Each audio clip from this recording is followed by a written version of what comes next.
আপনি টাকা দিলে তো মিয়া আপনার টাকা বাড়বো মিয়া, সুদে আপনার টাকা আইব না। ঠিক কইছো।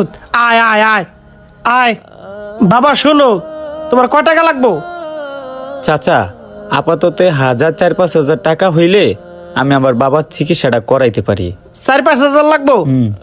আচ্ছা দাঁড়াও, দেন চাচা, দিলে উপকার হইব। শোনো বাবা, তোমার বাবাই আমার বন্ধু, তোমার টাকা দিম না তাহলে কারে টাকা দিম? ভালো করে গুনা দাও, এই জায়গায় 5,000 আছে বাবা। চাচা এই জায়গায় 5,000ই আছে। বাবা তুমি একটা কাজ করো, তুমি আমারে 1,090 টাকা করে দিও, আর 90 টাকা করে 450 টাকা হয় মাসে, তুমি 400 টাকা করে দিও, তাইলে আমি খুশি।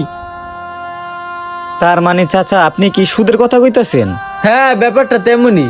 হ্যাঁ না চাচা, আমি সুদে টাকা নিমু না। দরকার লাগে আমি অন্য কারো কাছ থেকে টাকা নিমু। আমি জাগা বেচ্ছা টাকা নিম, আমি সুদে টাকা নিম না। এই ধরেন আপনার টাকা চাচা, আমি গেলাম। এ বেড়া, তুই কি বলত নি? তোর বাপের এই টাকাটা দিয়ে আগে চিকিৎসা করে সুস্থ কর, তারপর তোর বাপ ভালো হয়ে গেলে তুই সুদ টানতেই পারবি।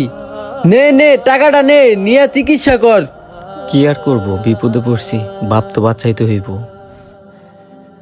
দেন চাচা, আমি মাস গেলে গা আপনার আমি টাকা দিয়ে দিব না, আপনি টেনশন করেন না। আচ্ছা। আসসালামু